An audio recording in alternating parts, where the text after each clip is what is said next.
Last one I forgot to record, and the whole purpose was not only to share but to record for future use.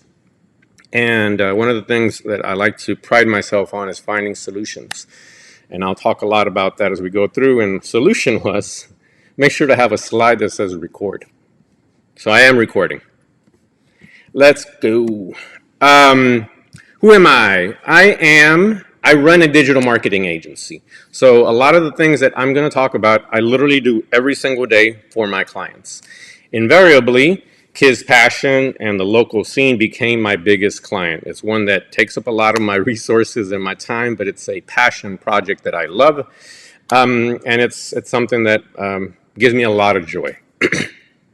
I've been running that for almost 12 years. I quit in March of 2009 to be home with my daughters. I started this business kind of on a whim. I jumped and have been doing it ever since because I don't want a boss. Before that, I was in the grocery business for 18 years, and 15 years of that was in management.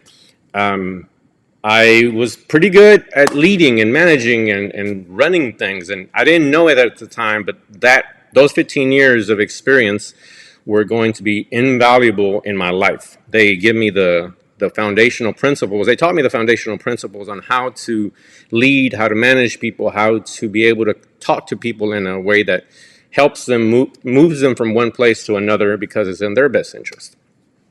Spent 2 years in the training department within the grocery business, and that's when I learned that I was actually pretty good at speaking to people, that I guess I was funny and charming. I was pretty engaging. People enjoyed my classes, and after that, I was like, wow, I didn't think that was a thing. I didn't realize that this was 2008, 2007. And ever since then, I've stuck with it. I do a lot of videos. I do a lot of content, which is useful for the stuff that I put together for Kiz Passion. I'm a writer, an artist, and a content creator. And that's something that I'm going to invite you all to start considering yourselves as individuals as you're creating content. And I'm going to say the word content so much. But writing and creating content for your brand to help you grow, because that's the name of the game, content. I am a proud father of 2 really cool kids. And I like to think I'm a real cool dude. You can ask around, but I like to think that I am. So here we are. Now, what will you be learning today? 1, the essentials of creating and nurturing a dance community. It is very intentional, it's very deliberate, and it's a work of passion. But you're going to learn some of the very essential foundational principles and mindsets that I have to be able to do it and do it in a predictable way. And one in which actually keeps me from being angry and upset with people. You're going to find out what that is. I'm going to share marketing principles to help get awareness in your crowded news feeds. No matter where you're at, whatever device you're using and whatever app you're using, you're scrolling. You're on someone's news feed, Instagram, TikTok, Facebook, LinkedIn. You're on someone's news feed and you're trying to stand out. Everyone's attention is being pulled in hundreds, if not thousands, of directions every single day with different ads and promotions and family. You need to stand out and grab people's attention. So we're going to talk about that. I'm going to share what channels to leverage to grow your local community, which is basically what the whole purpose of this presentation, as well as what channels to leverage to grow your national community, a national brand. Because I feel that you also need to have that in mind, because we all will eventually try to put together a bigger event.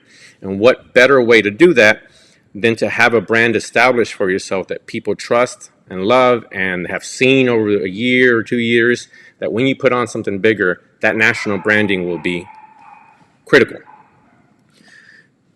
This is a second reminder. I can confirm that I am recording. Let's go. All right, so why do all this? Why do I even have Kiz Passion? Kiz Passion is actually, I've had it since 2014, April of 2014. I looked for it earlier. And by the way, if you have questions, please hold them till the end. I will answer all your questions. I will stay as long as I have to and answer anything that I didn't answer in the presentation. But I anticipate I will have covered nearly everything. If you do have a question, drop it in the Q&A So that way I don't have to scroll through the chat to try to find specifically what you asked and then I miss it. I don't want you to walk away with your question not answered. So it's very important to me that I get these questions answered for you, okay? So let's continue. So why Kiz Passion? Kiz Passion was initially created as a page and a brand to help me share content in the community. And at the time, I was thinking all of Texas, so events and videos and just educational stuff. I got a girlfriend a couple years later, and she wanted to teach, so we started teaching. So then the brand, the Kiz Passion, became the brand that we use to teach. After the breakup, we stopped teaching even before that, actually, and I found out I never want to teach again. I don't want to teach classes. That's not for me. That's not my lane. I was able to confirm that through the process of doing this, and we moved on. In about 2017, 2018, I'm confused with the years, but then after the breakup and after I figured out what I was going to do, I decided that I wanted to start creating events. I wanted to create an opportunity for people to dance. And I know that people have tried, but I figured that I concluded that I could do it better, that I could do it bigger. And if I didn't, well, I'll fall flat on my face. That's the risk you take. But that was how we got here. And I'm passionate about growing the community. It's a group, it's a community, a dance, a culture that has given me a lot. My girlfriend is from the community. A lot of my best friends are from the community. And it's very important to me. And I love the culture and the dance. Why this class? Because I've actually had this very conversation and versions of this conversation over the years, handful of times. And every time I felt like I should have recorded it, I should do something with it to help minimize the amount of times that I'm going to have to do it. Because it is a little lengthy, and what if I have this video to share with people? So for me, this gives me an opportunity to share it with many people, one to many, and record everything. And on top of that, I'm also creating a course, which I'm going to make an offer to you at the end of this. It's cool. Don't worry. I promise to still give you everything that I promised I would give you. I'm going to share. I'm going to go in depth. We're even going to create an ad together. I'm going to share everything that I'm doing. But the course is a little more involved, and we'll talk about that later. This is a way for me to develop the curriculum and be motivated, and I have been, to be able to create it, because there's a lot, and you're about to find out. And my baby, the creation that came out of all that venture is Monday Night Kizomba. At this point, I think I've done a fair job between my own marketing and then people sharing it left, right, and otherwise, that many people know about it. But if you don't know, it's just an event that I created here in Dallas to be able to attack a handful of problems that we have in virtually every community. So we'll talk about that. And this is my baby, and this is the results of what I was able to do. I was really frustrated for many years, even when we first got started. And if you've been around a while, you can attest to this.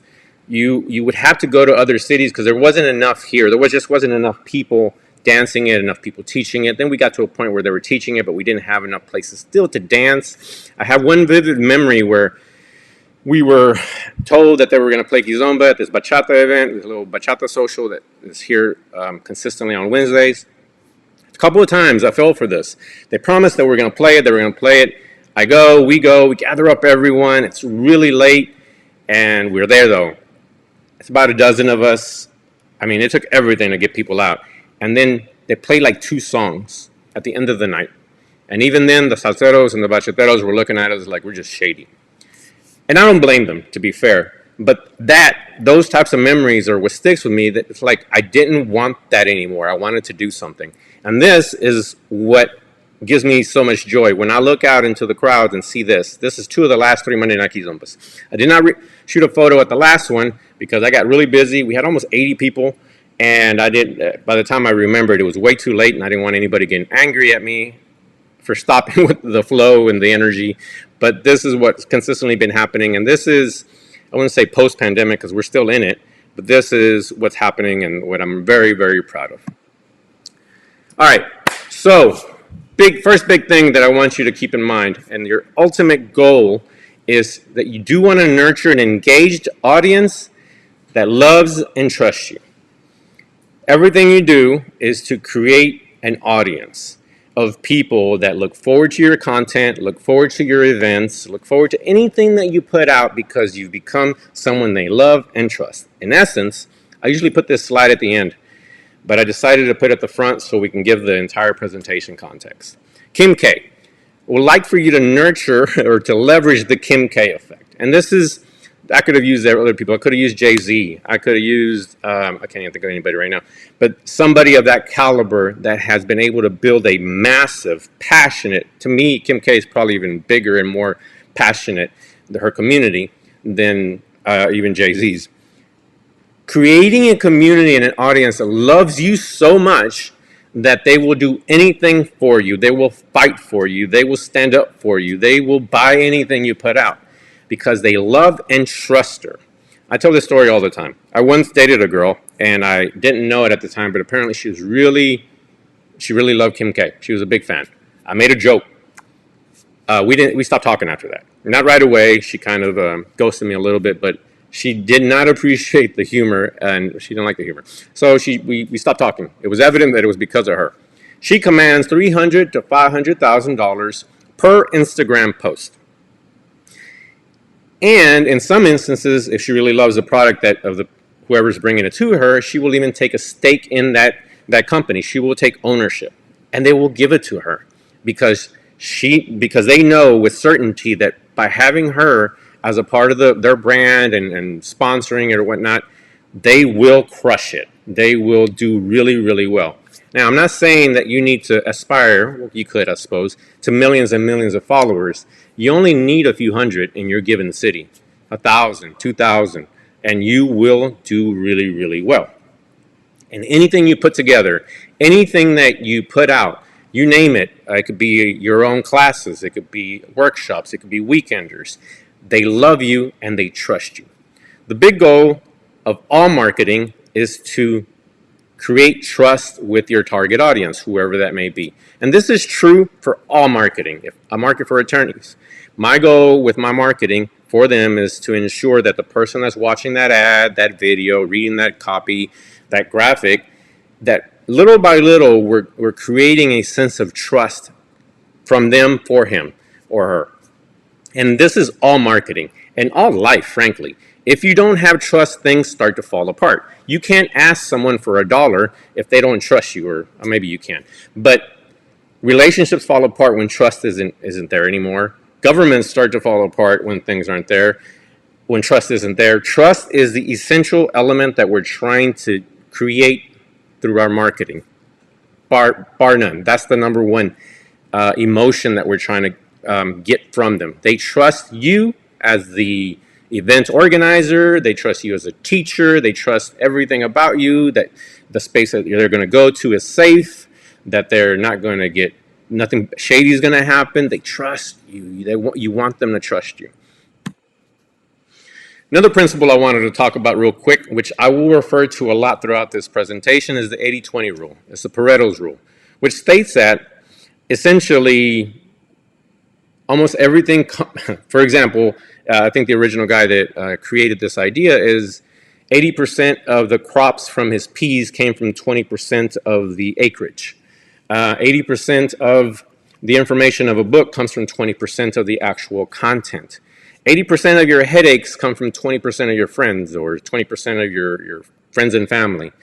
Now, the rule isn't like, it is scientific in a sense, but it's not like it's 80-20 all the time. Sometimes it's 90-10, 70-30. It varies. The point is, keep this in mind, because I'll just say, like, if you bring in 100 new people into the community, you do all this work and 100 brand new people come into the community through your efforts, 80 of them won't come back. 20 of them will, on average. And you could kick yourself because it's not more, but that's the reality of doing anything. There's that 80-20 perpetually going on. And then there's 80-20 squared, so the next level and the next level. So we'll talk about that, and I'll even have a pretty drawing to share with you to illustrate that point. I want to make sure that I say this up front. Everything you do starts with, starts with you. You are the leader and you are the foundational individual that creates the vibe and the energy for your events. If you are not passionate, if it is not coming out of you, you should ideally have someone as a part of your team that is, because it becomes very difficult to motivate people to show up and to do things if the energy is lackluster. Hello, everyone. Thank you for showing up. Our presentation is about growing a community today. It's really awkward. It's really hard to motivate and move people. Energy has to come from you. It starts with you. If not, find someone. I've seen plenty of dance couples where one individual is a little low key and the other one's a little more rah, rah, rah. And it's not to say that you need to be a clown, but you need to be energetic. People need to see passion come from you. All right? You have to be consistent. You have to be funny. You have to be energetic, which I already stated. But consistency. With any event that you put together, it has to happen when you say it's going to happen. It has to be consistent. So if it's once a month, like for me right now, it's my events happen on the first Monday of the month.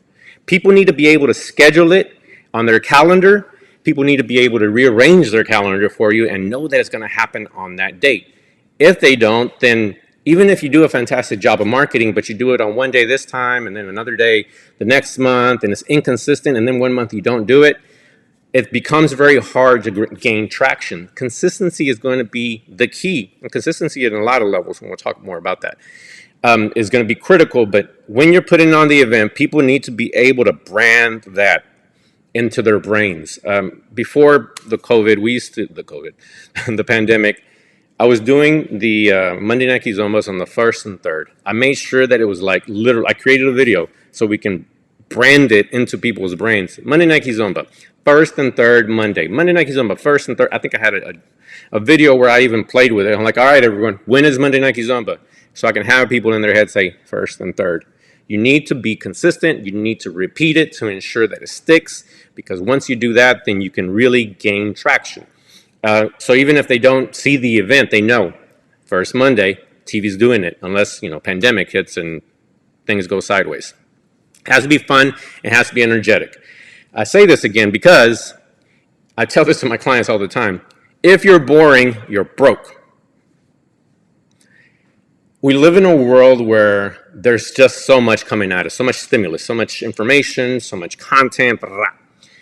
And if you're boring and you don't present in an energetic way, if you don't share in an energetic way, you're not going to succeed, or you're going to struggle. I say that. I mean, there's plenty of boring doctors. There's plenty of boring attorneys, but something about them has to be exciting, even if you play with the fact that you are a little more like this and you have fun with it. But if you're boring, you're broke, and especially if you're trying to host events, if it's boring, they won't come back. We don't dance to be bored. We dance to have fun. We dance to be a part of a group. We dance for energy. We don't dance because we want to be bored or want to be part of something boring. Please, if you recognize it and you see it or you hear it, take that feedback and do something with it. And ultimately create a great experience. I heard one of my coaches today say, and he said it several times, is we all make decisions based on feelings. Then we justify them intellectually. All our buying purchases are made on feelings. Like, I wanted to buy an Apple iMac, the brand new one. And I justified it. I did need it. But we do it emotionally. And when it comes to dance events, we want to feel a good time. So make it a great experience. Everything about it that you can control. Luckily, I have someone that I work with my Monday Night Kizomba, that has given me access to virtually the entire space. I can control the lights. I can control this. He gives me that privilege to be able to do that, because I think he understands that I'm trying to create a good experience, and it's in his best interest, because the more people we have, the more people will buy drinks, the more people will buy food. Create a great experience. I have a selfie station that I started seeing at other events, so where people can go take selfies. I have one thing I did recently is, and this happens in a lot of dance events. This is brand new. I didn't share this in the last one. The people that are a part of the organizing committee, there was this corner where they would just kind of settle in. And of course, that starts to perpetuate this idea of being cliquey. And although they're not, they're really good people, But by putting themselves in that corner, it gives that illusion or that impression that they were. And I asked them and actually barred that, kind of blocked that entry to not go into that corner, to kind of sit amongst everyone else in the venue, because I wanted to ensure that the perception that people were having was not one of being cliquish. I want to create a great experience. That impression is something that I see a lot, and I don't want to be a part of anything that I put together. So it's just pinpointing those moments where you can change and increase the experience to be even better. A lot of the things that I'm going to share and have been sharing is essentially strategy, because strategy is greater than tactics. Tactics being like, oh, how to run a Facebook ad or how to do a TikTok or anything like that. Things will change. Later, it may not be Facebook. It may be another platform. But the strategies that I'm giving you, these elements that I'm giving you, are going to be useful no matter what platform you're on, no matter what you're promoting, even if you don't promote a dance event, even if you don't promote you as a dance instructor. Say you have a side gig as a yoga instructor, or I don't know, anything. These are, I'm telling you, this is stuff that I actually do for my clients, attorneys and chiropractors. I have a book author. This works. So do it for yourself and know that the strategy is the 80%, the tactics are the 20%. The Facebook ads are like the 20%. Pushing those buttons is relatively easy once you know what to do. All right, lead with value, give value. The absolute worst thing that anyone can do, and I'm sure you've heard this over the years, it's like almost boring, but it's a critical piece of everything that you need to be doing with your content, with your event, with whatever. You need to give value. You need to give people a good experience. And this goes back to this creating a great experience. Give value. In the content that you're going to end up creating, you want to give. You want to give. And inevitably, people are going to want to give back. Give without expecting, but know that people want to reciprocate. People are going to want to give back. If you're an instructor and you want more people to come to your classes, record a video sharing the basics, or record a video sharing a step. You're creative. I'm sure you can come up with 1,000 more. Record a video and post that content, because now you're giving. For my attorneys, one of the absolute best things that we do is I have an attorney that records a 30-minute video and he's just answering questions left and right, legal questions, boom, boom, boom. And it creates this feeling from the person that's watching that this person, one, knows what they're doing. They're giving it away for free. I want to hire them to do my thing, to represent me. You want that feeling to be something that they also feel for you. Like, wow, they're giving all this away for free. I have to go to their class. I want to be a part of this community. Give value. Now, this is one of the segments. I'll take a break real quick. Get some water. I'm parched. On support. This is one of my personal rants, and I have a lot of them, but this is one that I feel holds people back. When I started Monday Night Kizomba, and to this day, I don't ask anyone to support me. In fact, when I was teaching, this is something I've believed for a while, when I was teaching, I recorded a video that literally said, don't support Kids Passion. Don't support my events. Do show up and do come if you feel compelled to. If you feel like you might have a good experience. If I've persuaded you through my marketing, support then. Show up, be present, participate, join the energy. I don't ask for support because I feel like it puts people in a position of obligation. We spout this support in the dance community all over the place, but what we really want is for them to show up. We want them to enjoy themselves. And that's on us. That's on me, the event organizer, to ensure that it is such a good time that everyone that does go shares that. And I'm going to market their fun time. And then the next one, everyone's going to see that for the next one, and they're going to want to show up.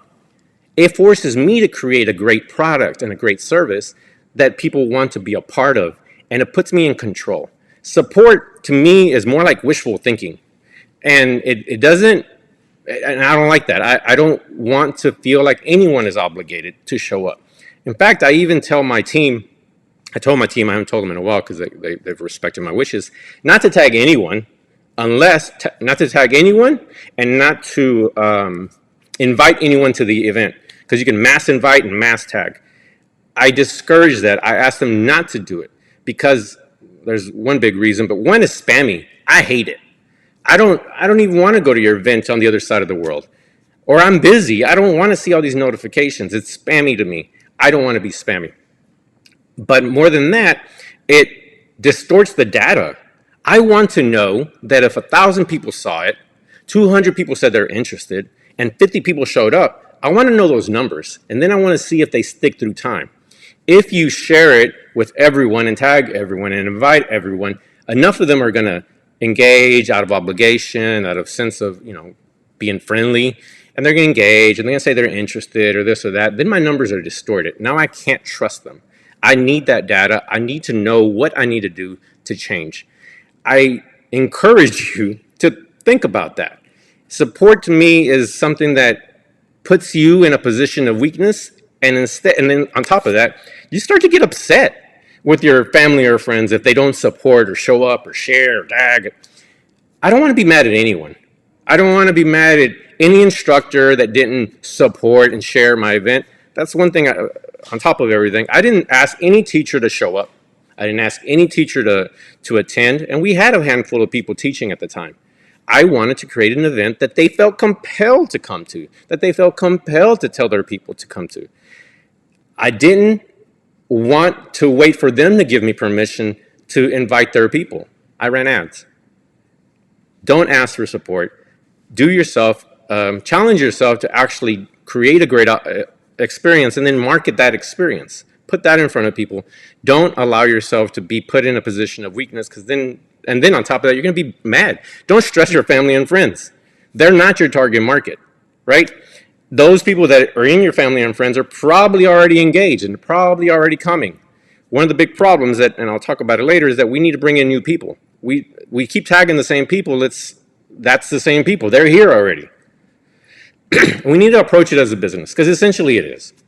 The more you approach it as a business, the easier it becomes. We are trading people's time for money. We are paying vendors. We are renting spaces. It is essentially a business. And in some cases, it needs to be set up as such. So treat it as a business. If I open up a pizza shop tomorrow, it would be ludicrous of me to ask the pizza shop on the corner to share my grand opening specials and everything I have going on. Because it is a dance community and we're trying to grow it, we are expected to share everybody and do this. But once again, it puts us in a position of weakness, and we're not actually doing the work. I approach it as a business. I approach it professionally, and I implore you to consider doing the same. And I guarantee you'll start growing if you put the time, the effort into it, and then the money. We'll talk about later. And at the end of the day, it's all feedback. As I said earlier, I need to know that if I spend $100 and only 10 people showed up, I'm doing something wrong. What is it? Who am I marketing to? Who am I advertising to? Are my graphics jacked up? Is my call to action jacked up? Are my colors? What is wrong? I need to know that. And if people show up out of obligation because I asked them to support, and they're going to come once or twice, but if it's boring, then it's not a good time, it's a terrible experience, and they don't come back again, now I burned that friendship.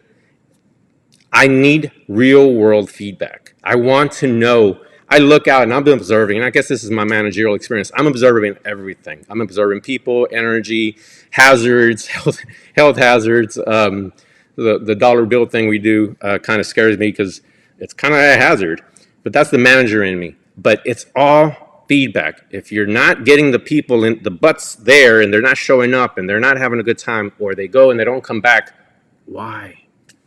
Ask yourself, why? There's a reason that people aren't coming back. If it's a good time and they trust that it's going to be a good time every time, they're going to come back. They may not come back every single time, but that's why you need to keep bringing new people. But they're going to come back. They're going to want to be a part of that. That's the point. They want to be a part of that energy and that culture and everything about it. It's all feedback. The way I approach this is me personally. I'm not a dance instructor, so I can understand why sometimes it gets a little competitive. I approach this entire thing as a positive sum game, not a zero-sum game. A zero-sum game is where there's a winner and there's a loser. You're at the end of a basketball game, you have a winner and you have a loser. That's zero sum. Positive sum game is where it doesn't matter whether I succeed and another dance instructor or another event succeeds, another event succeeds, because the community wins. We get more people, more events. That's my goal. That we become like Europe or wherever, where they have them almost daily. I would like that for our community and for my city and for the entire country here in the U.S. I want to have those, and that doesn't happen if I'm worried about what the next guy is doing. I don't even concern myself about it. I'm going to do what I'm going to do, because at the end of the day, what I'm trying to do, and I know this in my heart, and people that know me personally can speak to it in here, is I'm trying to grow this pizza. I'm trying to grow this pie so we can all eat. The more people come into this community, the more people that stick around, the more people can eat, the more people can get paid, the more people can maybe quit their day job and become instructors. If we have a large enough community, it's kind of possible. Right now, it isn't. It's just too small. And there's some benefits to that, which I'll talk about in a little bit. But my goal is to grow this pie and to make it so big that everyone is winning. And ultimately, the participants, the dancers, they're having a good time. They know that they can count on us to have a good time as a community, participants, as leaders, as dance instructors, as event organizers. I hear a lot and I've seen a lot around issues in the community, right? Everyone has them. They're essentially the same from city to city to city. Human beings are human beings, and they have the same beefs and same issues no matter what. I don't care what country, what city, what state. The beefs are the same. The issues are the same. So my answer to that and how to approach it is to take ownership. Take ownership of the problems. Yes, you may not be at fault, but if you want to create something, take ownership. How can I make this different? You are observing, and as I observed, issues in the community or things that needed to be improved, gaps in the community. If you are observing them, like I did, then you can do something about it. And by taking ownership instead of waiting for permission, you can actually do something. Don't wait for another dance instructor to give you, say it's okay, or you're trying not to conflict on the schedule. Like, just do it. I picked a day, I picked a space, and I ran with it. And everything that I felt needed to be filled, every gap that I felt needed to be filled, I did it. You are paying attention. Take note. Instead of being part of the problem, be part of the solution. Take ownership and, I don't know, lead? What's the worst thing that followers hate when they're following, when they're being led? A wishy-washy, unclear lead? That's the same thing we need in the community. We need leaders to step up and say, hey, I got this. I'm going to screw up a little bit. I'm going to apologize ahead of time. I'm going to apologize when I screw up. But you know what? I got this. Somebody needs to do it. It's okay. What do we tell our leads? It's okay. You got to learn. If you're serving the community, if you're doing right by them, they're not going to be upset and they're not going to be bothered when something kind of goofs up. Luckily, I have a very loving community and loving people here that support what we do. They know that my heart's in the right place, and they continue to show up and to continue to share, because my goal is to create a great dance experience. But you have to lead.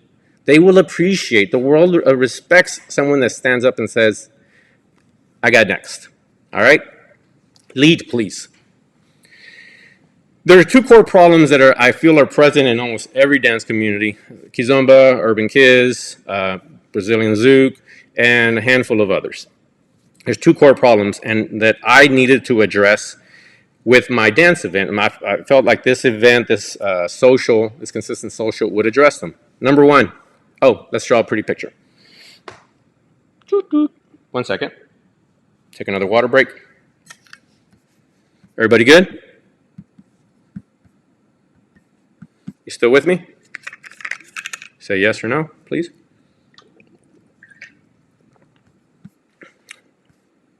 That a yes? Thank you, Renee. Fantastic. What do you think so far?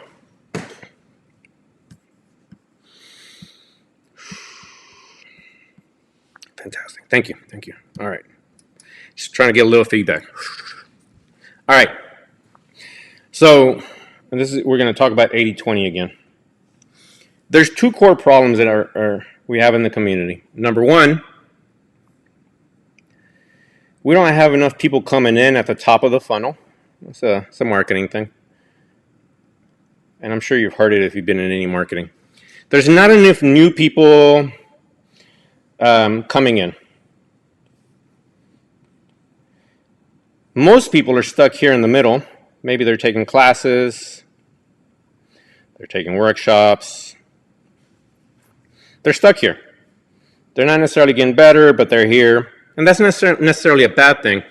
But what I felt the problem was is, number one, we don't have enough new people. We need to be bringing in several hundred new people at least to become aware of the dance locally every single month, if not 1,000 or so.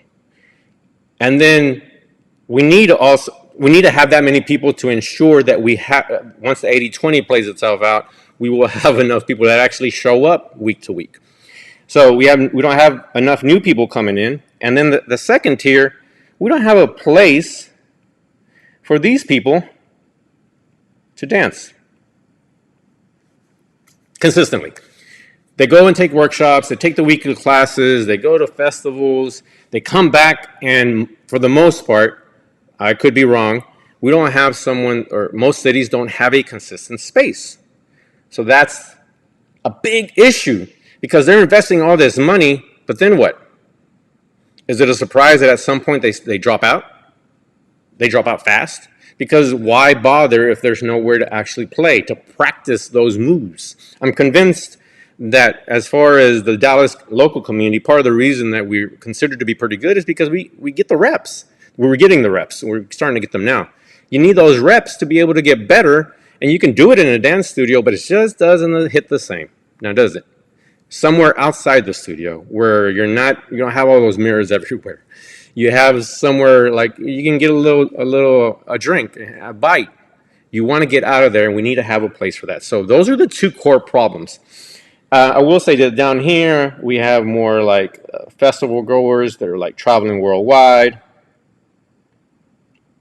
And here you might have the instructors. And they're working their way down. Let me give you some numbers, some fictitious numbers. So say, as a national community, we bring in 10,000 new people every month. If 80-20 plays itself out, 2,000 of them will continue. They'll continue to take weekly classes. They'll take privates, right? Out of those, maybe 200 of them become those festival goers. Those people that are traveling, like, let me go to San Diego, let me go to Portland, let me go, where is the Kizomba event? I want to be there, right? So those are those festival fanatics, because they want it all. They want to meet everyone. They want to experience it. Festivals, maybe even some worldwide. Out of those 200, maybe nationally you get 20 people that are as passionate as I am, or other dance instructors, or other community goers, other people that are trying to build a community. And that's if we're bringing in 10,000 people. That's the math. So this is 80-20. This is 80-20 squared. This is 80-20 cubed. When you're hosting events, another reason to keep this in mind is most of them aren't going to come back. Now, you want to make sure that you make such a great experience that they will eventually come back, but circumstances being what they are, we are all busy and we're just checking things out, but the more people that become aware of it, the better. The awareness is key, because that's going to drive searches, that's going to drive more people to eventually come back. It's doing the legwork today, not just locally, but nationally. All of us putting in the work will help make that happen. All right, let's go back to the presentation. I drew a pretty picture, yes?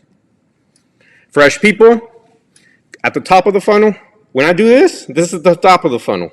I'm going to be doing this a little bit more as the presentation continues. And a venue for experienced dancers. These are horrible. Like, essentially what I see happening, if you take a step back, is we have maybe 50 people, maybe less, depending on the city, and we're all clamoring for those 50 people. We're asking them to tag, they're sharing, but it's the same people. They're already in the community. We need fresh people. And yes, some of us, there are some coming in and trickling in, but we need thousands and thousands every single month to really start to thrive and build something fantastic. And I look forward, and I like to think that I'm a part of that. And I invite you to do so as well. So as I said, my solution to that was Monday Night Kizomba. Why Monday? Because it's a venue. Venues, their slowest days of the week. Bars and bars, let's just say bars, a sports bar kind of place. Mondays and Tuesdays are their slowest days of the week. So my pitch to them is, hey, can I bring people in? Will you let me host something and bring a bunch of people in?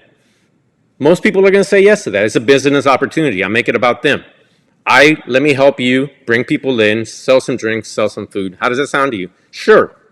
I had somebody ask me, like, well, why Monday? Mondays suck, and nobody wants to come out on a Monday. Aha.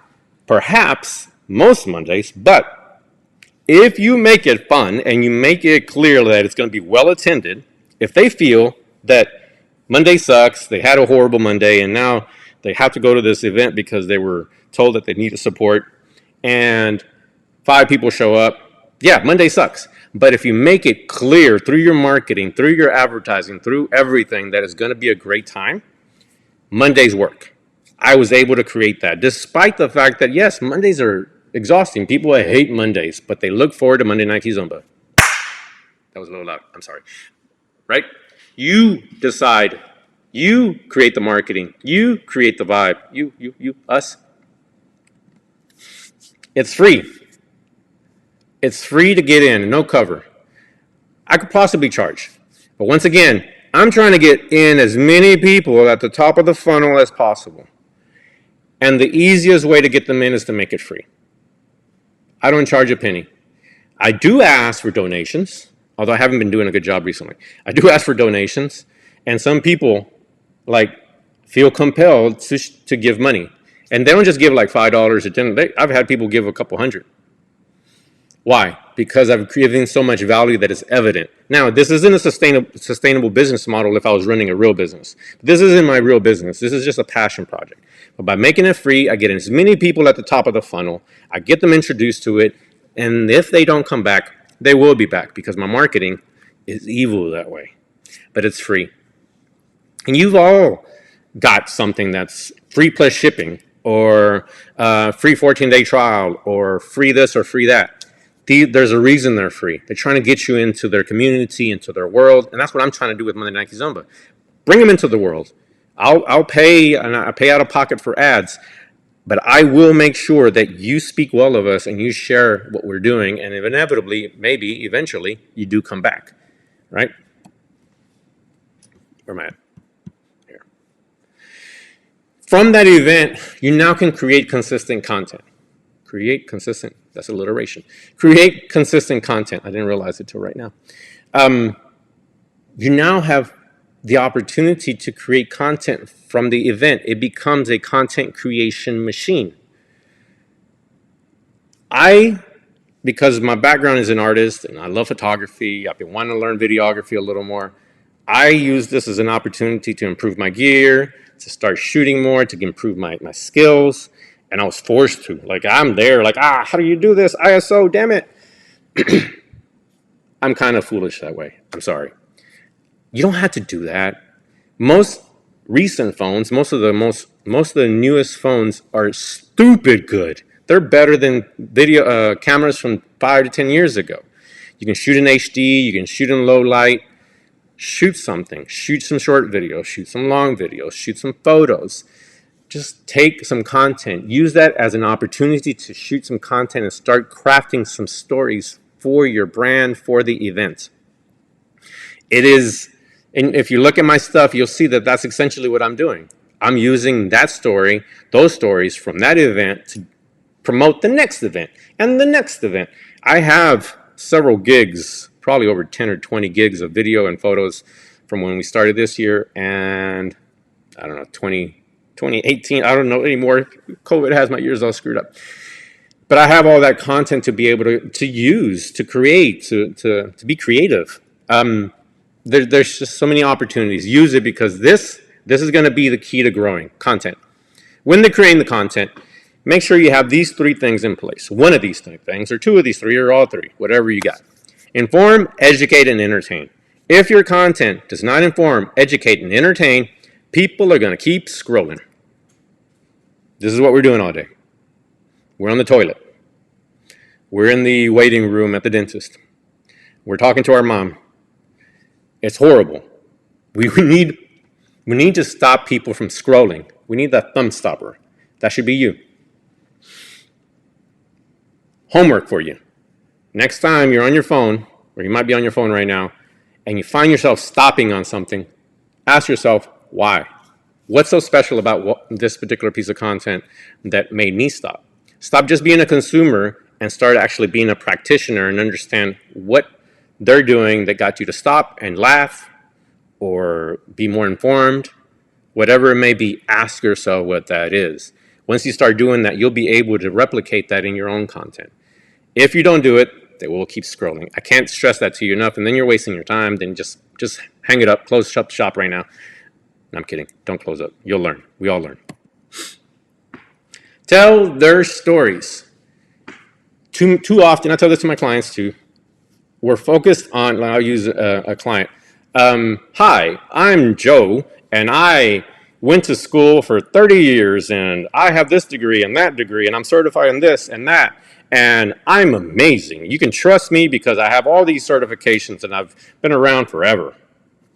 Nobody cares about you until they know you care about them. Tell their stories. Biggest thing you can do, and the advice I give them is tell the stories of who you've helped, homie. Who you've helped, whose problem have you solved? And for us dance communities, who's showing up? Who is showing up? Tell their stories. Make it about them. This is one of my secrets to growing the community is it's a policy of mine, I will never put any scandalous imagery in any of my marketing. I don't put any overly sexualized this or that. In fact, I don't even use stock photography. I want pictures and photos of the people that are there, because that's the best marketing. And I make sure that I share photos and imagery of everyone, every shape, size, color, demographic, because the person that's watching that will see themselves in it. Like, oh my goodness, they're old, I'm old. Oh, they welcome old people. Or, oh my God, they're big. They're whatever it is, they need to see themselves in there. And that's what good marketing will do. When you share a story, you essentially are letting people connect with it. Everything we go across throughout our day, everything in our life is a story. Every piece of content we consume is a story. Every video, every piece of music, every movie, every time we sit down and talk to each other, we're telling stories, right? So make those stories about your people. If it's only 4 or 5 people, tell their stories. Share their photos. And on the back end, they are going to want to share it. They're going to feel good about the whole thing. Like they took a picture of me. I look cute. Oh my God. Let me share that. Look, girl, I went to class, or I went to this thing. You should come with me next time. They're doing your marketing for you because you've made it a great experience and you made sure to tell their story. Another policy I have is under no circumstances will I share or post any content that doesn't feature them in a positive light. I will never post anything that humiliates people. A while back, I saw a trend where people were grabbing random photos of people at events that were less than flattering, and for me, it was terrible. Now I get it; some people are in on the joke, and if you're in on the joke, then fine. But they were grabbing random photos and then just captioning them in such a way that was not flattering. Is pretty humiliating. If I take a photo or a video and it's not flattering, I don't share it. It's deleted. Nobody will ever need to know. Make it about them. Feature them. Make them the stars of everything. What other benefits came from it? Talent development. This was not intentional, but this happened and now I get it. I personally got better at everything. Photography, videography, storytelling, marketing to a community. I started to DJ, I still DJ, but I had to. Out of that, BJ, I don't know if he's here today, approached me after a couple months, after a couple times that he came out and said, hey, do you mind if, would you teach me? I'm interested, or something like that. I forget the exact words. And say, sure. I showed him the 2 or 3 things I knew, and then he was off and running. And now he's the badass that he is. But he got the reps, majority of his reps there. He can mess up there. We can mess up there. Because at the end of the day, it's a free event, and if you don't like it, you can go suck some lemons. But he's gotten fantastic. Everyone's gotten fantastic. We got Babyface, and he was here last week. He came from the community, and he's improving, and he's becoming someone that people are knowing. The photography, same thing. The people management, same thing. There's so much talent that is in every community, and I am, as much as I love the local people in my city, I'm convinced that there's talent in every city. They just haven't had a chance to shine or to get those reps in, or just to, like, they haven't had a reason. This allows them to have a reason. And now, at the end of the day, I have a team. This allowed me to create a team. When I first started, I didn't have anyone, intentionally. People did ask, they wanted to support, loved them for it, but I didn't know what I needed. So I made it a point to do everything until I knew in my heart and in my body what every role that I needed, what every role needed, and that I could do it. If all things failed, I could still do it. So when I asked them, it could be very clear on what I needed, and most of the time it was small enough duties that if one person doesn't show up, we're cool, right? I don't want to lose friends over this. This is a passion project, and my big goal is to make it so fun, engaging, and yes, you say you're going to do something for me, and if you're not able to, that's cool. I don't want to lose any friendships over this, and to this day, I don't think I have. I got to check my friend circle. But you can do that when you create a team and you're able to understand what each role takes, and then also, if they don't show up, you're cool. You're not going to be broken. All right, so that's the 80% that accounts for most of the work. The 80% of foundational principles that I feel every community needs to have, every leader needs to have. And it's not to say that it's not possible. I will say this. Like, many people have done fantastic things by doing things that I wouldn't do.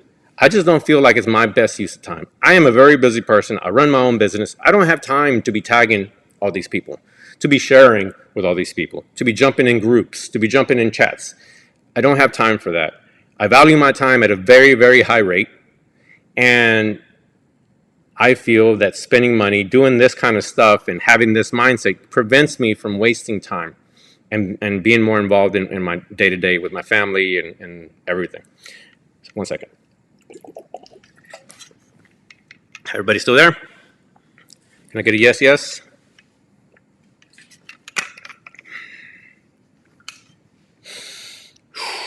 Whoop, whoop.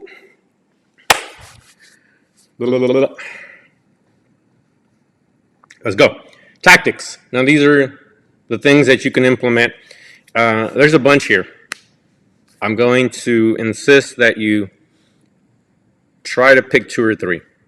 Even though I do all of them, I don't do all of them all the time. Sometimes I'm in a YouTube mood. Actually, now I'm consistent with YouTube. Sometimes I'm in an Instagram mood. I ran a test last month that was pretty cool, where I'm like consistent. Pick 2 or 3. Don't overwhelm yourself, because it is a lot. And if you have a team, great. Like, you can learn. The resources are all out there. I'll tell you that right now. They're all out there. There's plenty of free information. Go find it. Go Google it. It's there. Pick 2 or 3, and you can succeed. But the number one I'm going to recommend is you stop using your Facebook profile as your marketing vehicle. There, I said it. Facebook, despite all their horrible features and everything that's horrible about them, and I'll talk more about it in a second, they actually want you to succeed.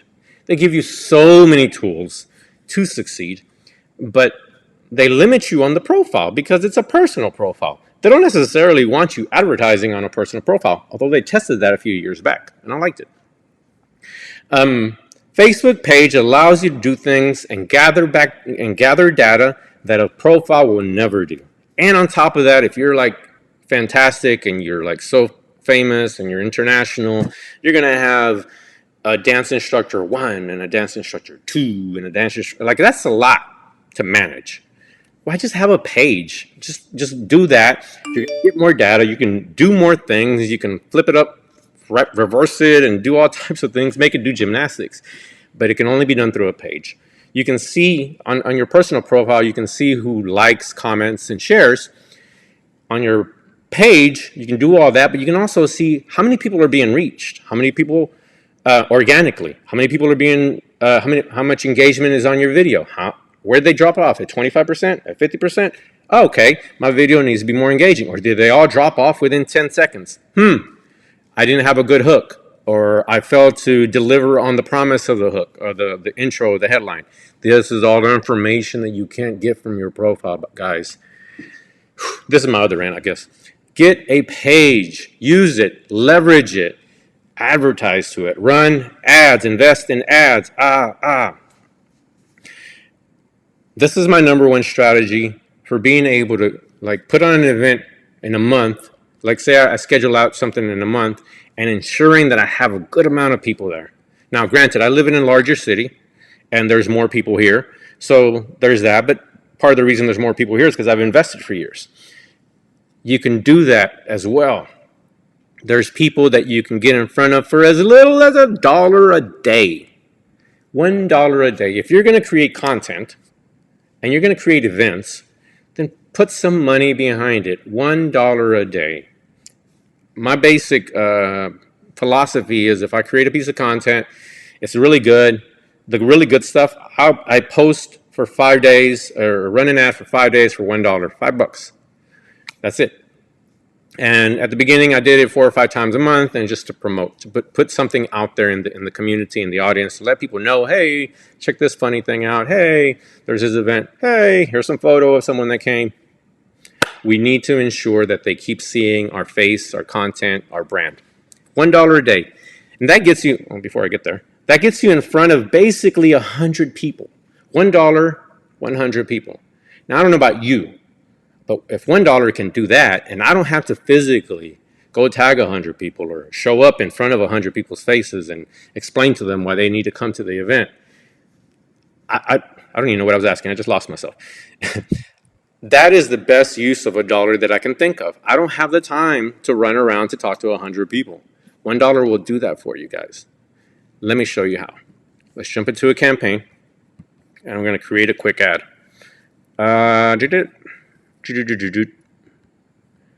That's that. And then I'm going to go to desktop. Bloop. That looks wicked. Let me see here. Not that. So if you don't have an ad manager, Google Facebook ad manager, how to create a Facebook ad manager account and create it. I'm not going to talk about that here. Let's ignore that for right now. That's something for another time. So this is my ad account. I will tell you that last month, just to give you an impression note, last month,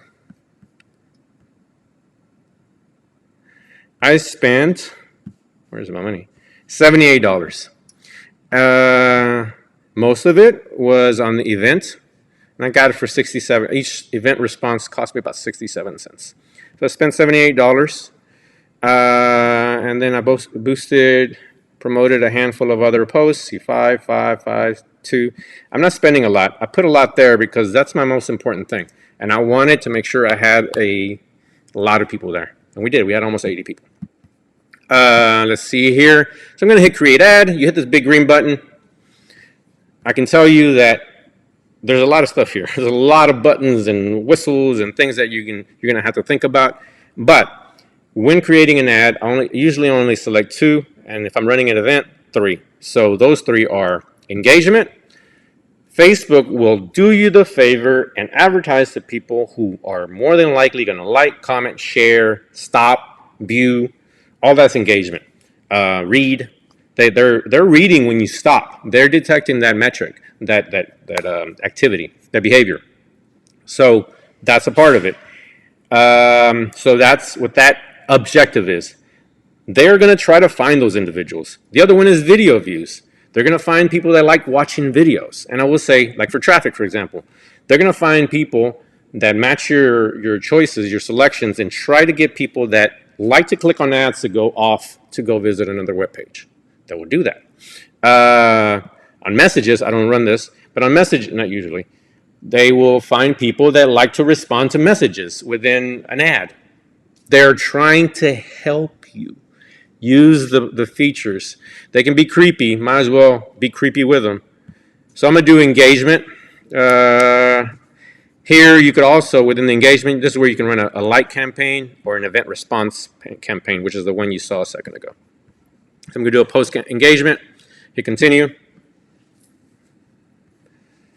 I'm not going to worry about the names for the different things. Here, you leave everything the same. You can confirm that it is a post engagement. Everybody still there? Good. Then you go to hit next. Here, once again, I leave that alone most of the time. I'm going to run it for $1 a day, daily budget. Who am I going to advertise to? These audiences is for something that's another level, sure, in the course. Here, I usually like to advertise to Dallas. Oh, wait, let's try, what was the other cities that were here? Let me see, what do we have? What city? I know I saw Quebec. Let's do Quebec. Quebec, Canada. Whoa, what happened? Oh, I did United States. Boom, get rid of United States. Quebec, the whole state. I guess there's a city named Quebec. Yes, Quebec. Quebec. Oh, that's original. Quebec. That's 25 miles.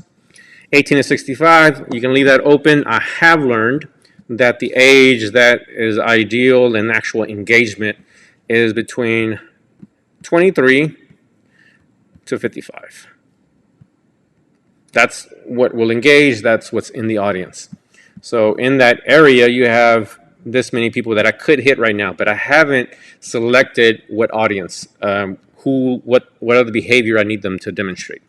Then you go here to detail targeting. Oh, by the way, you can change the gender if you only want to talk to girls. Hey, I've actually done this in the past, by the way. Hey guys, like, we need you. You ever wanted to learn how to dance? Come out. We need more leads. There's plenty of ladies waiting to learn, to be led. They want to learn this dance. They want to get better, but there's not enough of us. What's up? Why are we not showing up?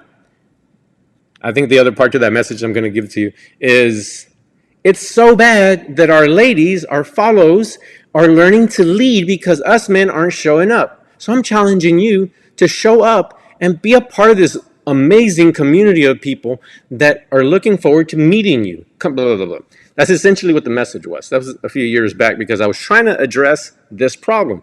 Well, you could specifically create content around it and then split the gender and make sure it's just the males in that area.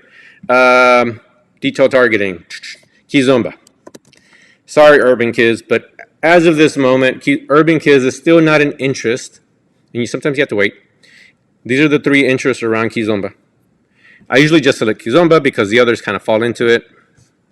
And what do you have in that area? You have 1,800 to 2,200 people. So if you have a piece of content, actually I'm not going to run this ad because I'm not going to run it there. You have a piece of content. Maybe there's other cities around there, and I'm sure you know. Montreal, how far is that? Take that into consideration. Another idea, if you really wanted to bring in more people at the top of the funnel that are not in the audience, but yet are dancing, the easy one is, make sure everybody's good. Yeah, good. What was I saying? Oh, yeah. Is if you want to create a campaign to invite people that are outside of Kizomba, do bachata. Dance. Do salsa. Dance. You have 20,000, 23,000. What I've noticed after the pandemic, or I guess during, the salseros and the bachateros were dancing like crazy. They were doing socials. Kizomba people, we were hermits. We were like, no, we won't dance. But what I heard from the community is that there's more salseros and bachateros open to Kizomba than ever before. Whereas 5 years ago, they looked down on us. They were like, ew, what is this ugly dance? Oh my God. They actually are open to it. So, knowing that, we can add them to the top of the funnel and create content for them. Like, hey, salseros, hey, bachateros, You want to try something new? We've been around. Come join us. I mean, it could be a simple message. It could be a video. It could be a written. It could be graphic. Like, hey, right? It's all about creativity and deciding who you want to speak to. But this is one way to get more people in that audience, engaging with it. And then that Kizomba audience will start to grow as well. So then you can get back in front of them and get them in the middle of the funnel. All right. So for the sake, and every community just needs some creativity. I know that I had a city that I ran into that had a really small community or city where that person was at, I can't recall. But then there was a handful of others. And we are still willing to travel. We're not that big where we're like, oh no, I'm not going to travel. In fact, that's sometimes we have to. So find out what's comfortable for people. Maybe it's 50 miles, maybe it's 100 miles. I don't know if it's a bigger event. I think a lot of people would do that for a bigger event where they can be guaranteed that it's going to be a good time and it's going to be a good crowd. If they see an ad, that's going to start giving them the impression that you're doing something right. Maybe they should go. Personally, something I'm going to do this today, actually. One thing I like to do for branding, to start to get my name, Kiz Passion, becoming more synonymous in the extended area, not just Dallas. Let's do Austin. Give it a moment. Come on. By the way, it does this. It's a little glitchy. Austin, Texas. San Antonio, and if you're from there, you can attest to this. San Antonio, Texas. Houston, although I could just advertise all of Texas. That's also a consideration. Houston, what's left? What are the major cities left? Of course, Dallas. I'll do Dallas. And I'm going to do Fort Worth. Or Fort Worth, people are really passionate and they drive out. Thank you, Fort Worth. Love you guys. Oh. So I removed the interest. I'm going to put Kizomba back. So why do I do this? Why do you think I do this? I do this to let them know that we're doing big things in Dallas. And you're probably not going to come, but you should know. Branding. Because when I have hosted larger events, or larger socials, and I wanted them to come to make it an even better time. And that was actually my first social before I did Monday Night Kizomba. I call it the Azambora social. That was actually my first one, which I thought was kind of stupid now I look back on it, but it was pretty good. It was like 60, 70 people, which at the time was amazing. Well, I average that now on Monday Night Kizomba. But the point is, I advertise to them. I promote usually the group photo, so that's what I'm going to do right now. So it's Kizomba. What do I have? 18,000 to 21,000. I'm going to hit manual placement. They want to put your ads everywhere, but you don't want that. You want your money to go to one place. And I will say this, you want to create ad campaigns that are one for Facebook and then one specifically for Instagram. So you're not sharing the money, because essentially that's what you would be doing. I'll just tell you, just uncheck everything, do a Facebook newsfeed, look at all this. These are all places you can run ads on. You can run them inside of Reels, inside of Messenger stories, Facebook stories, Instagram stories. They've monetized the crap out of this app. Next. Select the page. You know what? I am already running this. I created a video for the course and I'm running that. So I'm going to change the post. Oh, by the way, here under ad setup, make sure it says use existing posts. Generally what I do when I run ads is I post it to the page and then I'll run an ad to that post. You can also create a unique ad that only runs as an ad and is not shown on the newsfeed. I like to use the existing post because I want this engagement. I want people to see the social proof that we're doing good things, that people are engaging with this content, that this isn't a dead page with dead events and dead energy. That's not me. That's not me. All right, but I'm going to change the post, and I want to use the photos, the photo album that I created. Where are you? Here. Continue.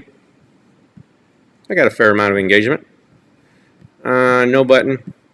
That's it. This is the only place I want to show it. I'm going to publish. It's done. They're going to approve it as long as you're not saying anything hateful, anything overly political, because then you need some consent here or there.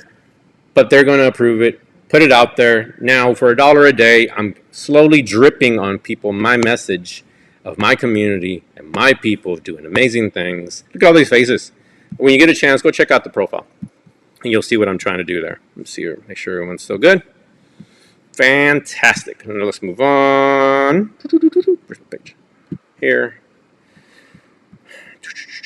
Back.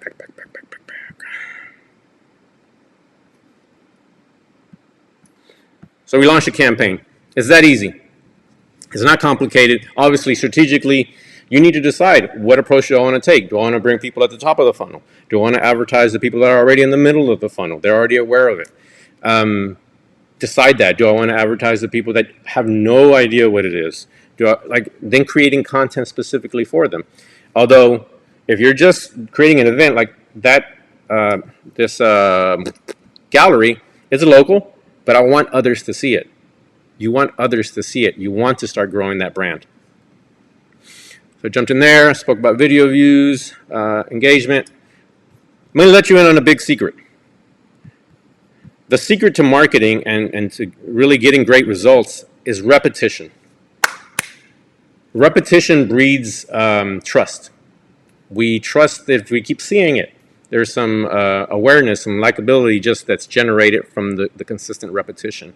So you have to consistently post content. You have to consistently advertise them so they consistently see your message. That repetition starts to create this level of trust where they're going to give you a shot. They're going to show up. But it's on you to ensure that it's a good time. But that is a dirty little secret. That's why you see so many things over and over and over again.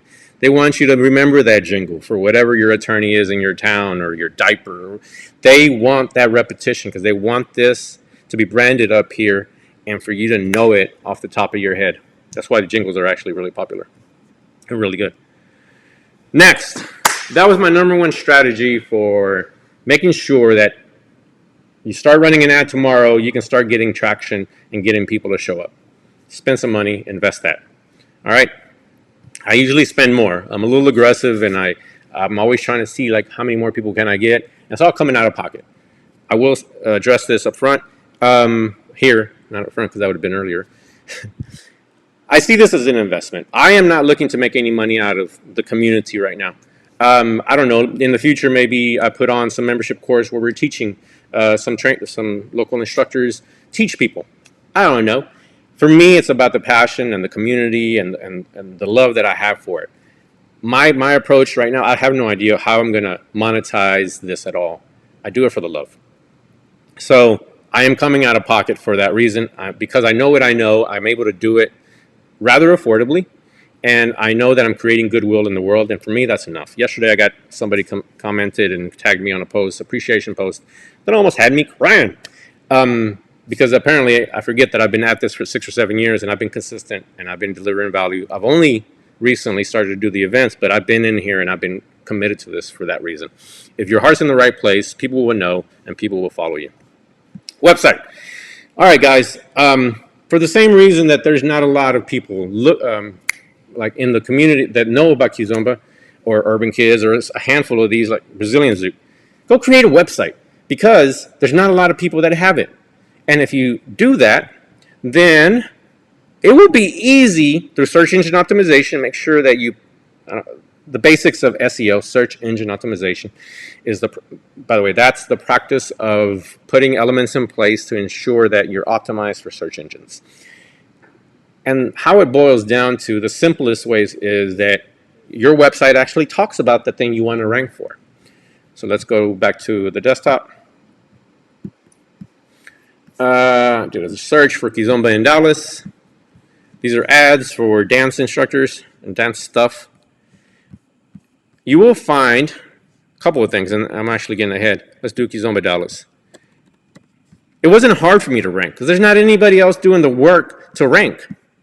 So here's my website. It's the #1 result for Kizomba Dallas. And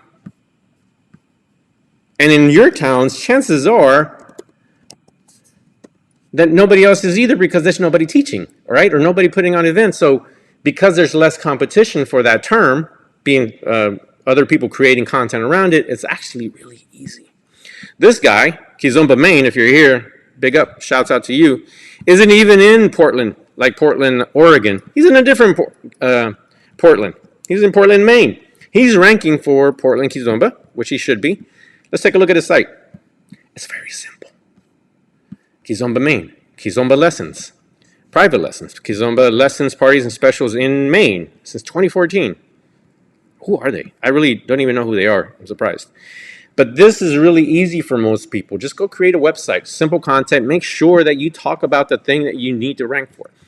The reason this is really valuable, for obvious reasons, is there is some awareness around it.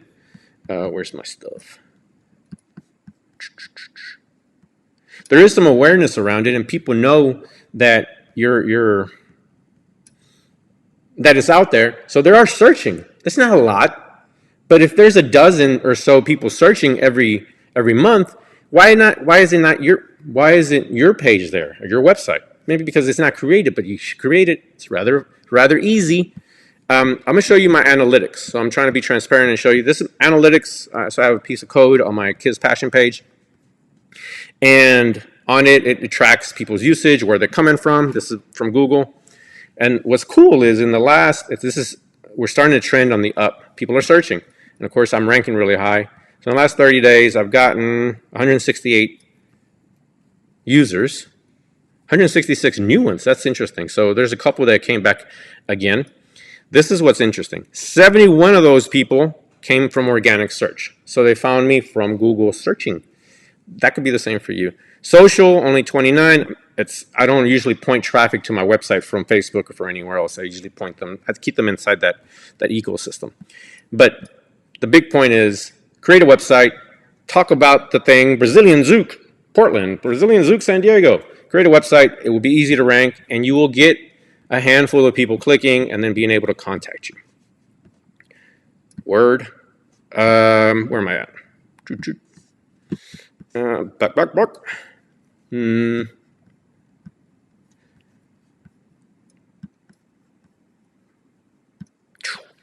Next, Google My Business. Create a Google My Business account. Go find it, search it, and then just create it. It's going to ask for your location. It's going to send you a post. They want to send you a postcard to confirm that you're actually in that location you say you're at, and you're going to show. Connect it to your website, and then the SEO actually combines. And if you remember, when you Google Kizomba Dallas, you see that maps feature shown. I show there too. I'm the #1 result for most of those terms. And if they search my brand, you will actually see and then the phone is actually better because you will see the result, and you can there's a tap to call, there's a website. They can even message you directly from that Google My Business, and I get a handful of those every month. People looking to find classes or whatever. They've added features to where you can now post events, post photos. They kind of added some social engagement within there. So use it, leverage it, post photos, post everything, post your events. Leverage it because it's another opportunity for you to rank around those terms that are related to your city and your dance. Easy. And it's free. YouTube organic. It's pretty easy to rank if, create a video around, let me think of a new city, Oklahoma City, Kizomba. If you name it that and you talk about the stuff, talk about what you do, or maybe it's people dancing, it can rank. It can rank definitely within YouTube, and it could rank outside in Google. So that's fantastic. Personally, YouTube, something I didn't say earlier, I'm going to say now. Facebook is the worst at showing content organically.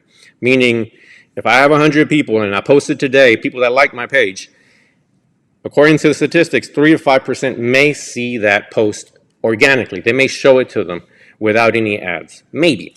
But if you've done a poor job of making an engaging post over the time and they're not engaging with your content, you might get closer to 1% or 0%. 0 out of 100 people are going to engage with it. The shelf life is 24 to 48 hours. If you post a video today on Facebook and you just hope that it does well and you let it go, it's as good as people that share it and promote it. It will only last that long. Then it goes stale. It will never probably see the light of day. YouTube, on the other hand, unless you're running ads for Facebook. YouTube, on the other hand, can create traffic and views and impressions and branding for you for years to come. They could serve up, and they have served up a video from years ago. Right now, I'm averaging 500 views in YouTube, 500 to 600. Part of the reason that I am is because I've started creating consistent videos there where I was training, DJ training, trying to get better. Still not very good, but YouTube doesn't care. To them, it's just content. But it's consistent. For a while there, I was posting every day for like 20 days. And it took a while, but then one day it jumped, and I'll actually show you real quick. Boom. So this is over the last 28 days. Let me show you the last 90 days. The key to this, once again, back here, I'm averaging 129, is posting consistently. And then as you see, after a while, something about the algorithm, poof. And now I'm averaging 600, probably 600 a day, and it's consistently growing. There's a handful of people watching right now. This video popped off. I'm at 25,000 views, and I posted this in 2019. This Tarashina video from 2015 is at 13. Literally just happened in the last 60 to 90 days. Does that serve me today? No. But, and I'll talk about this in a little bit, shorts. We're getting close to the end there. It's branding. YouTube will help serve your stuff because they're like trying to keep people on the platform. So they're like, hey, watch this video, suggest. So it's fantastic. Create content there, especially stuff that you want to feature and that you want to give life for an extended period of time. And you can run ads. You can also, I'm not going to jump into an ad there. You can run ads locally. You can run ads nationally. Had a couple years ago, I was running some ads, and Audi reached out to me, or no, he posted about it because he's like, what type of witchcraft is this? Because my ad showed, and I think he was playing a Kizomba video. So there I was, promoting, I think, the Azambora social. But they're very powerful. Ads work, ads work, ads work. Instagram. Once again, this one is one of for right now, organically, if I post something on Instagram, it's going to do well. Instagram is serving up a lot of free exposure, and it's the place to be. Now, ads are still useful there, but if you just want to grow your brand and grow consistently, keep posting content there, they're the best. Get you a 3, 4, 5 hashtags that you use. Instagram is fantastic. But if you want to focus locally, you're going to have to run ads just like on TikTok. TikTok, once again, oh my goodness, they're giving away so much free exposure. If you want to grow an audience and you want to become more popular and grow your brand, TikTok is definitely a place. Consistency is the key to it. You have to post. I can't stress that enough. I'm having trouble. One second.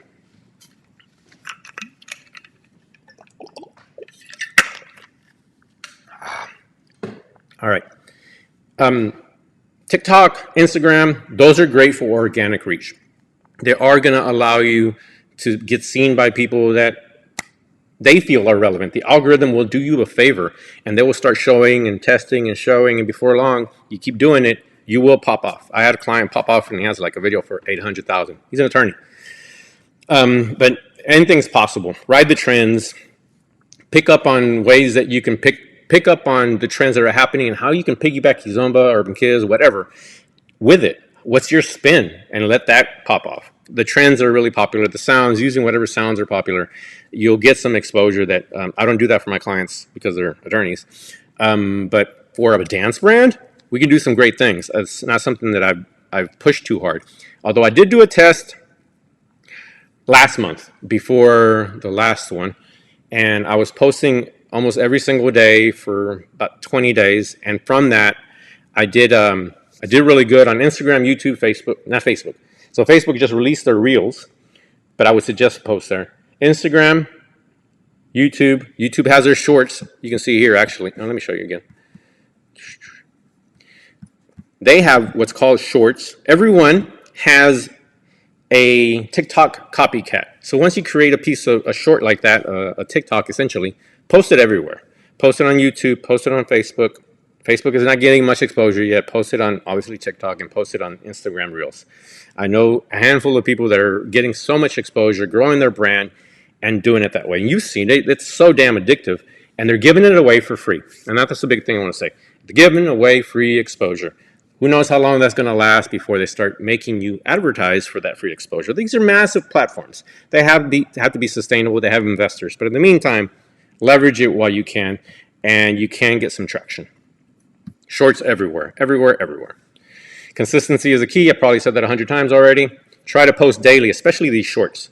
Try to post every single day. And if you can, try to post 2 or 3 times a day.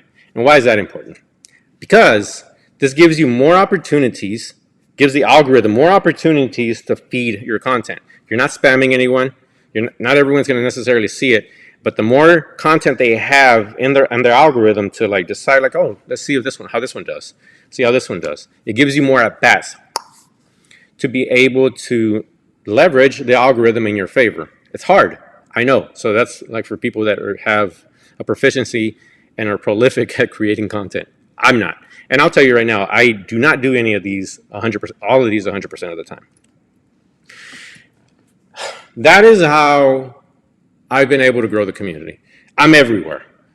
I'm consistent, I'm passionate, and when I can, I run ads. And when it all comes down to it, I'm bringing them all in at the top of the funnel and hoping enough of them show up at the event so we can indoctrinate them in our passion and our way of being and give them a great experience.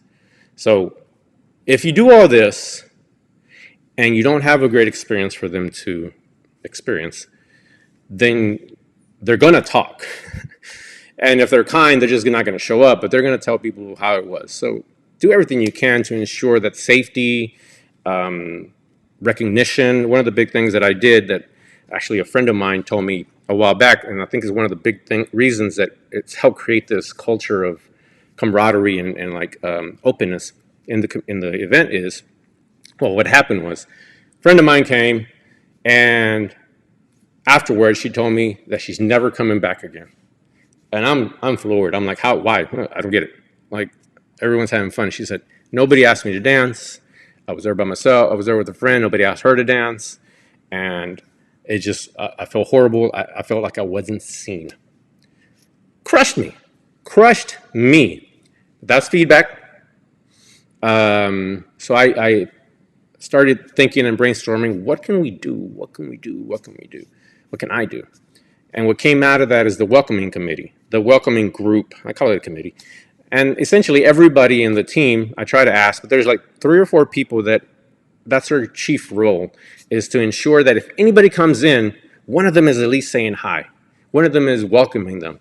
And if they really feel ambitious, and I try not to demand anything, but if they feel ambitious, I ask them to introduce them to someone else in the community, maybe another dancer that's there, like, oh, he's new here too, like this is his first time or her first time.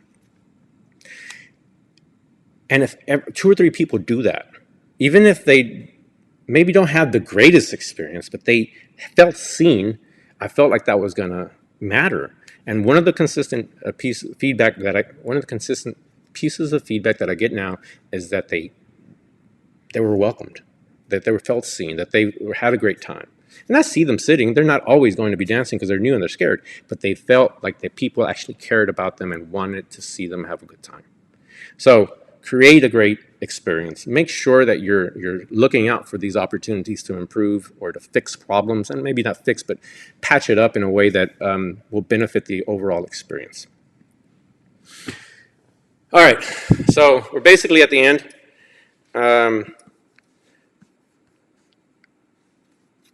What to do next? I'll tell you right now. Like, if nothing else, copy like an artist. Feel free to follow me everywhere. Instagram, Facebook, TikTok. I'm not on LinkedIn as Kiz Passion, but wherever. Follow me and take a look at what I'm doing and copy what I'm doing. I mean, obviously don't use my logo, don't use my photos, but copy the strategy. Figure out what I'm doing. Feel free to copy. You don't even have to give me credit. I literally don't care. Go out and create a great community. I want to see a bunch of us. I want to see these grow. I want to see us thrive. And it's there for the taking. Where's my presentation? Copy. Google, YouTube, do whatever you have to do. There's free information. It's out there. I'm not going to pretend like there isn't, but I like to think that I'm pretty damn good at what I do. So I have a course, and I told you this. So if you give me a couple minutes, I'll tell you what it's about and how you can join the beta program. So I'm creating a course, and I'm inviting you to be a beta member, beta subscriber, and you get a steep discount on what I'm eventually going to put it at $1,000. It's not $1,000 today, but it will be, because today I concluded, recorded like 9 videos, and there's a wealth of information that I'm sharing that I didn't realize is valuable. It will help you create that community that you've been striving for. In it, I'll include what essentially is a bunch of mini courses. A course on Facebook ads, that's one I'm finishing this week. YouTube ads. I'll go more in depth into website and SEO, like more like how to go about it, how to structure the search engine optimization. Instagram ads, short. That one should be short because it's not too difficult. You can do it on your phone, or you can do it on the. I'll do both. An instructional video training on Google My Business. I'll even include some on Google Ads. That's actually like if someone types Dallas Kizomba, my ad shows up. When I first started, I did that too. So I had everything. I was running ads on Facebook, on Instagram, on YouTube, and running ads in the search when anybody searched. Like I was doing it everything because I wanted them to know like he's everywhere. Like he's clearly the person that I need to visit or the event that I need to go to. But I'll share that anyways. And I'll even have a short training on how to secure a venue.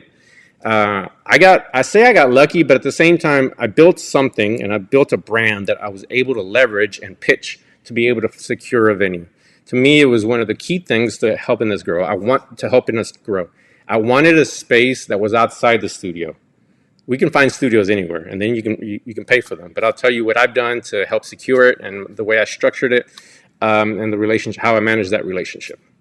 So it's going to be $600 when I release it in December and Christmas. In March of 2021, the anniversary of me quitting my day job is going to go up to $1,000. But for you today, it's $249. Oh crap, where's my link? I'm going to drop the link in here. If you're interested, feel free to jump on board. If you're not, perfectly fine. I know we're all in our own space, in our own place. You're not going to hurt my feelings. I'm good. But it's there if you want to go deeper, get really involved, and really go like create something bigger and that's more consistent and predictable. I look forward to hopefully helping a handful of you. And that's it. $249. The link's in here. On November 20th, on Saturday, I will take it down, and it will go to. I will actually just take it down and then reopen it in Christmas. It'll be the $597. Once again, kizpassion.com/course. Course. And lastly, and I'll wrap it up here. Create your own Kim K effect. Create your own Kiz Passion effect. Create your whatever your is. Start creating a brand around and an audience around people that love you and trust you. They will fight for you. They will break up for you. Like they're there. You don't need millions. You need a few hundred, a couple thousand. And they will support you in the truest sense. They will show up because they know that you're going to put on a bomb-ass event that's going to be lit. And fire emoji. Wish I had that. Consistency, repetition, create a great experience, trust, like all these things. I'm going to have a recording for you to view later, so in case you're wondering. And that's it. Having done that, having said all that, let me get some water. If you have questions, let's go. I'll answer anything and everything you have. But first of all, what did you think? We all have this opportunity. Can I just call you JC because I don't want to slaughter your name? Everyone has this opportunity. It's all there. People are here. Every city, like you have people. Thank you, Alejandra. I'll take care of you. Facebook is almost done. It'll be done by Friday. I recorded 9 videos today, and it was really exciting. I was like, oh my God, I know a lot of stuff. Okay, so questions here. Alan, you mentioned you don't do invites. Correct. Do you maintain any sort of guest list, email list? Oh, I didn't talk about, okay, let's I don't do invites. Answer the live. I don't invite people. Well, the only way I would break that, I just don't have time for it, is if I know that they're already interested in something like that. If they already are part of the community, and I just want to make sure they see it. What I don't do is mass invite people that have no interest or have never shown any interest. I've never had a conversation with them around it. To me, that's spammy. But if you know people in your community and you want to make sure that they see it, and you don't want to, like, you want to save that money, then yeah, go ahead and do it. I would completely recommend that. I don't have time for that, and Facebook does a reasonably good job of when the event gets created of pushing it out, and then they start sharing amongst each other. But it's just I just create and run literally because I'm in a hurry. How do you link communities? 1 second, let me answer Alan's other question. Do you maintain any sort of guest list, email list of people you know are interested in you could invite? No. The email list, I used to have one. Once I started back up, actually I had one years ago, and it was another channel, and given everything I was doing, that's probably one that I should do, people that have shown interest. I had a couple hundred people on there. Email list would be a fantastic way to just let them know, hey, new event, psh, fantastic, do that. I haven't done that. That's one thing I didn't talk about here, but if you have the skill and the willingness, absolutely do it, because they signing up and opted in to be messaged by you. Do it, 100%. But I don't. Lily, how do you link communities from different countries? Can you please elaborate? I'm not sure what that means. I'm planning to have an event in Colombia. I want folks from other countries to come by. Link them. Just advertise to them. There's no need to link. Just run ads to everybody in the U.S. or wherever to them. I would definitely start to promote now, or promote your brand and promote what you're doing, so people have some brand awareness around you. But just start running ads to them, and especially you have some relationships here, so it'll be, I don't say easy, but it won't be a complete shock, because I think y'all started to brand before COVID hit, and grow some awareness around that. Just simply run the ads to all the U.S. or wherever the heck you want to advertise to, and go. There's no need to link. Just run. Go for it. Renee, how much effort do you put into people who say they want to come to your classes or events, but are having difficulty with time, cost, etc.? Do you keep reaching out to them, or let them go? I let them go. Because that's just the circumstances. They may truly have that issue, or they could be making excuses, or they don't have the guts to tell you they're not interested, or whatever. I let them go, and I focus my efforts on just continuing to market and bring in new people. They will come when they will come. If maybe they're making excuses, or maybe cost is an issue, you could do what you want, but I don't put any energy, zero, on anybody that doesn't show up. I mean, well, I'll take that back. I do advertise to those people who have shown interest in the event, but as far as verbally telling me, hey, I'm interested, I don't follow up. I don't want to be a nuisance, and I don't want to put each other in that awkward situation. So I just let them go, and I just focus on bringing more people. Continue to do that, and it won't be an issue, and they'll come when they feel compelled, or their situation clears up. Money shouldn't be an issue for most people. I say that, but you have to keep it moving. You keep it moving, because that's too much energy wasted. Derek, how did I get so cool? Age. I wasn't so cool when I was younger. My daughter's boyfriend thought I was the coolest. I must have been so cool in high school. I was not. But age can do that if you learn. Very informative. Thank you. I really like the content. You raised some great points that I had to learn the hard way around focusing on getting more new people into the funnel, as well as putting in the work you need to until you know where you'd like to be helped. Yes. I really, and I say this, and I jokingly have said this, that it was so bad that one might say that I have a problem and I need therapy, because I did not want help.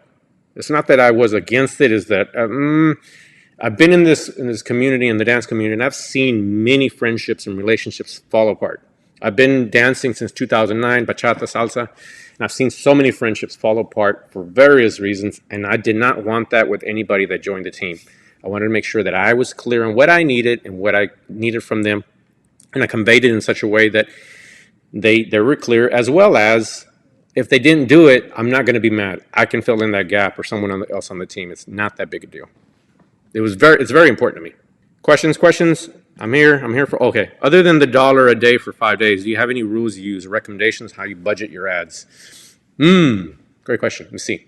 there's this thing called social proof, where if we see 100 people doing something and they're having fun, the proof there is that they're having fun, so it must be fun. I want to be a part of it. So social proof on social media is a lot of likes, a lot of comments, a lot of shares.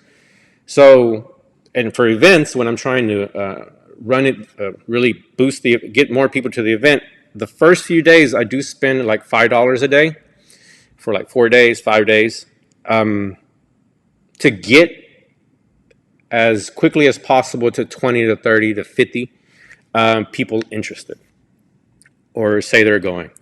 It gets me a bunch of people at the top of the funnel, but it keeps me, it pushes that engagement high enough to where if someone new sees it later in between that date and the month that the next one's coming up, there's that social proof like, oh my God, like he's got a lot of people coming.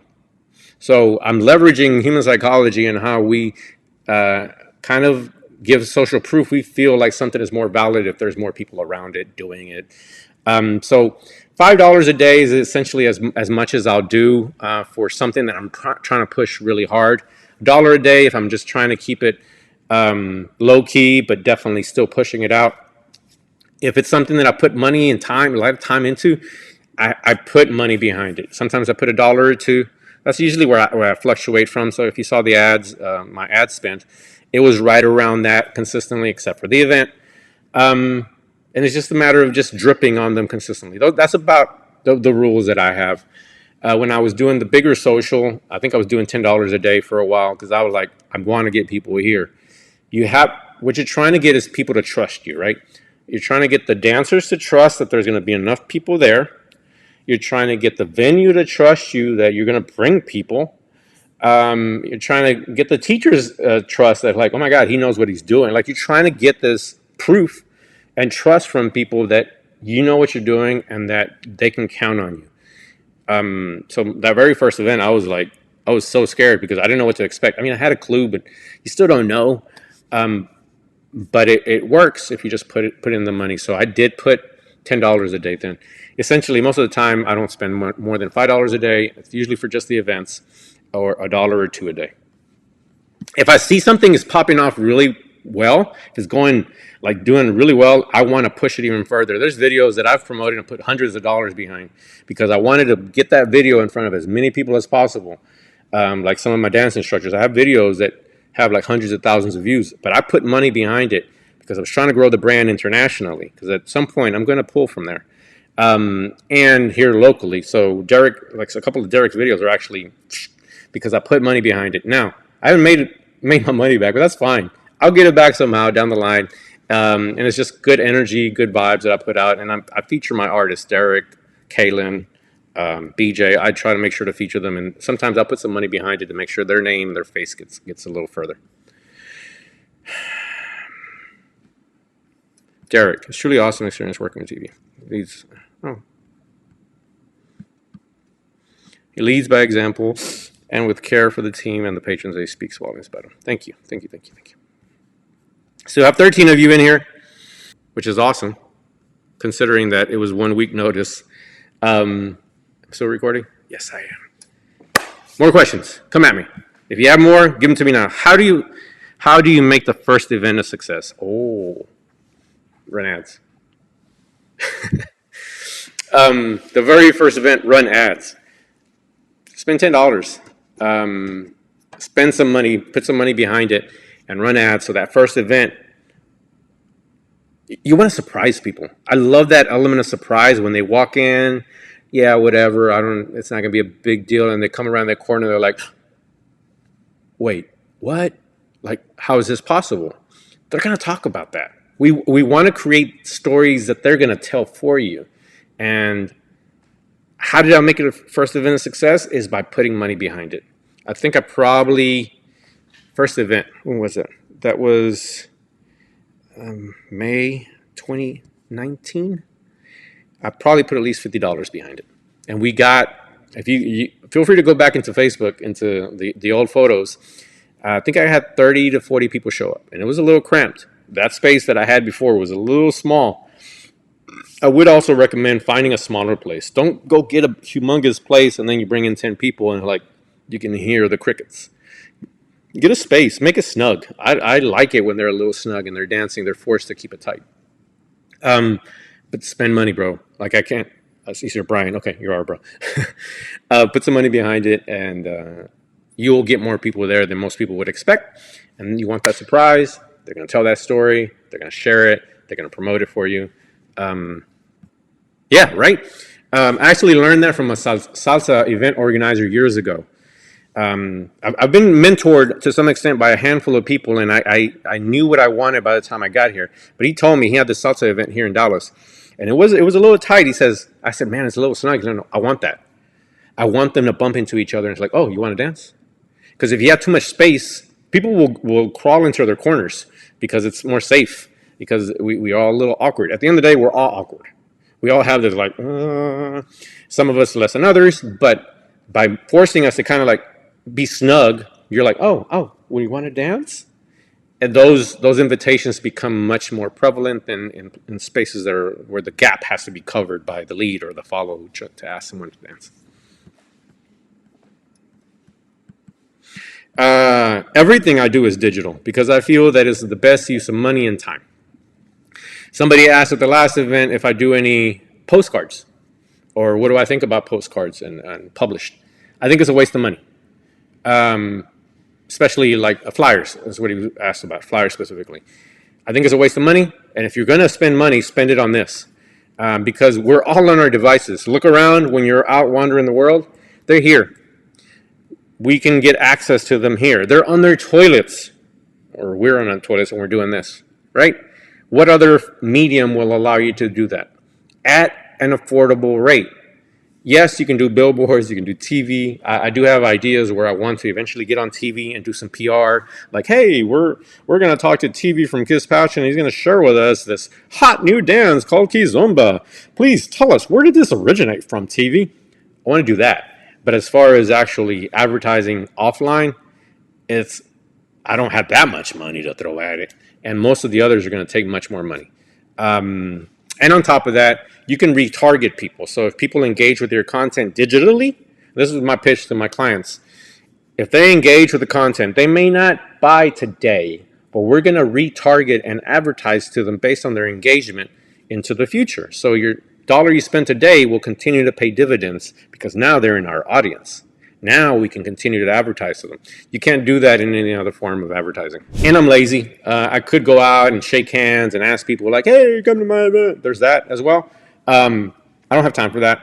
There's some people that are fantastic at that. I think I'm okay at that. However, I don't have time to put myself out there. So there's that approach as well. I think about this. I think Jay-Z said it once. It's like you could have been anywhere in the world, but you chose to be here with me. That's huge. You didn't have to be here with me. There's Netflix, there's Hulu, you got your honey. But you chose to spend it with me, and I really, really appreciate it. It means the world to me. Thank you. And hopefully we meet someday out there in the real world. Have a great day, and I'll see you on the other side. Bye-bye.